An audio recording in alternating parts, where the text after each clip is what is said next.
Hello, everyone, and welcome back to another episode of Hawks Latest, your number one source for news, updates, rumors, opinions, and you guessed it, the latest and the greatest regarding the Atlanta Hawks. I'm your host, Zach Langley, aka Langley ATL, and today we've got a big episode that's going to reflect what could very well be the most optimistic moment in recent Atlanta Hawks history. Atlanta is receiving national praise that they have never received before, all because of the moves they made this offseason. I mean, from league-wide praise and offseason wins to a potential Trae Young extension coming very soon and a major seven-team trade that just recently materialized, this franchise is officially flying high and fast, if you will. The national media is finally taking notice of what Atlanta is building and kind of the vision that's just now coming to light with their recent moves. And for the first time in the Trae Young era, people are really starting to wonder, is this team ready to make a real run? They made a run to the conference finals just a few years back. However, they never got back to anywhere close to there. However, this season, it's looking a little different. It's looking like they could, with the East wide open, make another run and potentially go to the finals this time. So, we're going to break down all of that and more, including a possible third big in Kevin Love, the NBA champ and the longtime NBA veteran. He just got traded, and he could be on the buyout market. That could be a candidate for Atlanta to bring in. A new deal for David Roddy, a player who was with the Atlanta Hawks last year. Some fans love him, some fans don't like him. So don't like him. However, we're going to be breaking down what he's going to bring to the table next season and the extension eligibility of both Trae Young and Dyson Daniels. So without further ado, let's get into it and talk about how the NBA is buzzing right now because of the Atlanta Hawks. It's not just Hawks fans who are talking about it. It's the entire NBA media world. So for the first time in a long time, Atlanta is actually being mentioned as a team that won the offseason. And I mean, the offseason is obviously far from over, but we're really at the peak of it right now. And Atlanta's moves have kind of signified that they are going for it. They are trying to win as early as next season. So, I mean, several outlets, including CBS Sports and The Ringer, prominent NBA outlets, have highlighted the Hawks' mix of savvy front office moves, smart cap management, and, a really revamped roster that's built to win now and in the future. Providing themselves with cap flexibility going forward, but also that real competitive edge to really make some noise in the Eastern Conference next season. So let's look at what Brad Boatkin of CBS Sports actually said. So, and I quote, Atlanta watched what the Pacers just did in the Eastern Conference and said, why not us? And you know what? Why not the Hawks? I mean, this is suddenly a damn good team, and they probably aren't even done. They have executed all of this while remaining under the tax line and still have access to almost $10 million in a traded player exception from the DeJounte Murray deal. So, like I said, maintaining cap flexibility was a huge issue for Atlanta this offseason, but they're still making moves to compete. That having some of the traded player exception available and then still having some money left over is very huge considering what Atlanta is trying to build. I mean, Boatkin's not wrong. When you break it down, the team really added elite shooting, legit rim protection, and some of these guys that they brought in, two-way wings, and they're still holding on to that flexibility for the future. Michael Pina of The Ringer actually took it even further, and he said, in other words, they added a 7'3" dead-eye outside shooting rim protector on an expiring contract, obviously referring to Kristaps Porzingis, whose contract actually, not contract, but the trade to acquire him was actually officially announced today. We're going to get to that a little bit later. And then he also said what could possibly be the number one pick in a franchise-altering 2026 draft class. Obviously, the Hawks draft night fleece of the New Orleans Pelicans led to them getting that. The top two-way guard available in free agency, obviously Nickeil Alexander-Walker, and someone who's led the NBA in three-point percentage. What did they give up to get all of that stuff in return? Pretty much nothing of value. So who deserves credit here? Look no further than new GM Onzi Soleil and also player GM Trae Young, who's supposedly been doing a lot of recruiting this offseason and, really taking that leadership leap and trying to get players to come to Atlanta. So the vision has been clear. Build around Trae Young with tall, defensive wings and bigs and really bring in guys that can shoot the basketball, just like they did in 2021. I mean, when the Hawks were just 2 games away from the NBA Finals, that was the most shooting and defense we had ever surrounded Trae Young with. And now this is the most shooting and defense he has ever been surrounded with. So it should produce great results. And I'm really looking forward to how it comes to light. I mean, Saleh has executed the vision brilliantly, and now there's buzz about Trae maybe being a legitimate dark horse MVP candidate if the team can win 50-plus games next season in the wide-open Eastern Conference. I mean, it's the most praise the Hawks have received in the Trae era by far, and if they meet expectations, this seriously might only be the beginning. So now we're going to move on and talk about how the Hawks, they made a small but meaningful move just recently. They brought back David Roddy as a part of the most complex trade in NBA history. So they were involved, not really in the major part, which obviously sent Kevin Durant to Houston. However, this is something that really developed in the shadows, and all these previously agreed upon deals, really came into the 7-team deal that is now being reported as officially done. So here's what went down. Here's the whole details of the trade. Phoenix got Jalen Green, Dylan Brooks, and some others. Houston brought in Kevin Durant and Clint Capella. Brooklyn got 2 second-round picks. Golden State added Alex Tui and Jemiah Mashak.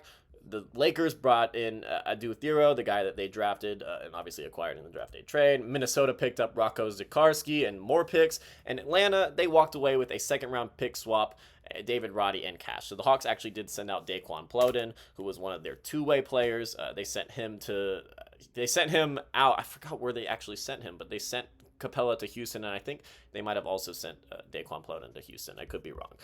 But so the Hawks sent out those two guys, and then they obviously brought in a second-round pick swap and David Roddy and cash. So, I mean, Roddy was on the Hawks last season on a standard contract before being traded at the deadline, and now he returns on a two-way contract. So, a little bit of a difference, but honestly, I think Roddy's value as a two-way player is much more significant than when he was on the main ball club last season. I didn't really like his contributions on the court. However, him on a two-way contract is good value. I mean, so now, like I said, he's returning on the two-way contract. It's actually filling the third and final two-way spot alongside guys like Eli Nadaye and Lamont Butler, the two other undrafted free agents that the Hawks brought in these past few weeks. So he's going to replace Daquan Plowden for that third two-way spot. He's a gritty wing who brings defense and versatility, valuable depth, especially for a team that's trying to compete really into the spring and still be playing basketball in April. So it's another example of Atlanta adding useful pieces without giving up real assets. And with 3 open roster spots still remaining, expect at least one more move in the coming weeks. And one of those moves that is just now kind of being considered a possibility because of what just went down. The Hawks may be eyeing one veteran big man in particular, Kevin Love. So after the blockbuster trade that actually happened this morning that sent former Hawk John Collins to the Los Angeles Clippers and Kevin Love to Utah and Norman Powell to the Miami Heat, there's growing expectations that the Jazz are going to buy Love out, which honestly they should, just so he can go compete for a championship in what could be his final NBA season. That would open the door for Atlanta, who is actively searching for a third big to pair, behind its front court rotation of Okongwu and Porzingis and Newell and Johnson and Gay. So Love, a former All-Star and NBA champion, hasn't been spectacular in Miami. There's no denying that. He's not someone who has played the best basketball of his career, but he has been in an awkward role. He did provide great veteran leadership, which is something that obviously Atlanta could use. Any team could use, but especially a young team like Atlanta. He would fill kind of a similar role to Larry Nance Jr. last season. Obviously, losing Larry Nance Jr. is going to hurt for the Hawks a little bit, not just because of his on-court production, but because of his veteran leadership that he brought to the locker room. Kevin Love is someone who can kind of fit that role and kind of act as a third big. I think even though he has struggled, I think his services are still good for a third rotation big. So don't be surprised if this is something that could kind of materialize quickly. Love would be a logical target, and he's someone they could bring in for cheap. And I mean, the fit makes a lot of sense, just bringing off the bench for not that many minutes if there were to be an injury. So now we're going to talk about kind of the major storyline.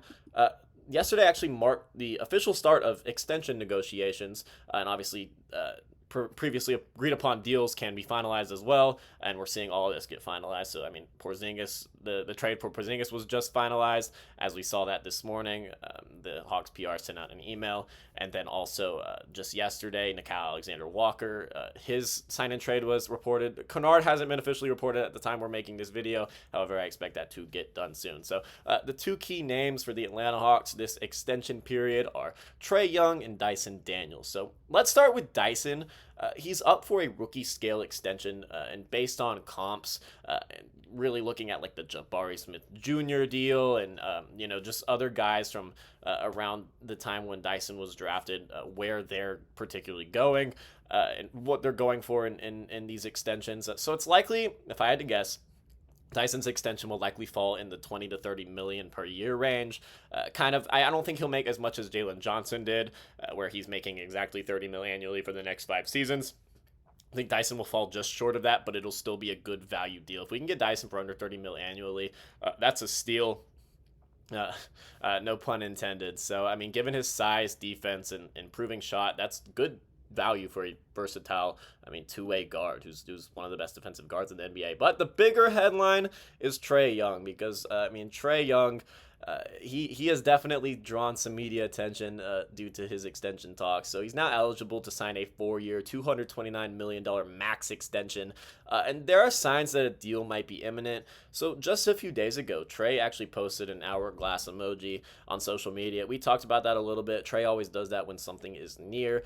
Yesterday, he posted the same hourglass, but it was empty. A clear sign that something is nearing completion. A lot can speculate that it would be the extension, whether he took the max or not. So there is real speculation, some of which I've actually heard myself, that a deal might already be in place, and Trae might be signifying that as well. The key question, though, is will Trae take the full max, or will he take a slight pay cut to help the team build? Regardless, whether he takes that max or whether he takes a pay cut, securing the franchise player long term would be a major win for the ball club that, finally looks like it's found its groove again. I mean, we haven't seen these guys on the court together, but there's a lot of momentum here, and I think it would make sense for Trae to go ahead and sign. So locking up Trae for the foreseeable future would remove any trade noise, some of the noise that we've heard for the past several seasons that we've had to deny because the Hawks obviously value Trae very highly and don't ever want to move off of him. So it would really let this team focus on winning basketball games and finally bringing a championship to Atlanta. So to recap, Atlanta is gaining real traction as a team to watch. The national media is seriously buying in. Atlanta's been receiving more love than I've ever seen in my entire lifetime. Smart moves are stacking up. This front office is cooking with grease, and for the first time in years, there's a real sense that the Hawks aren't just building. They're ready to compete. They're ready to go win a championship. David Roddy is back. Not that has direct correlation. Sorry, that lead-in was kind of weird. Kevin Love might be someone who's next. Maybe he wants to go try and compete for a championship in the wide open Eastern Conference for his last season or two. And Trae Young could be locked in soon for 4 more years of stardom in Atlanta as the franchise player. So once again, thank you guys for watching Hawks Latest. Be sure to like, subscribe, and hit that notification bell so you don't miss a single update as this exciting offseason continues to unfold, and we're going to be covering updates on here every single day, so just be sure to tune in. And once again, I'm Zach Langley, aka Langley ATL. Thank you guys for watching, and I'll see you guys next time. Bye.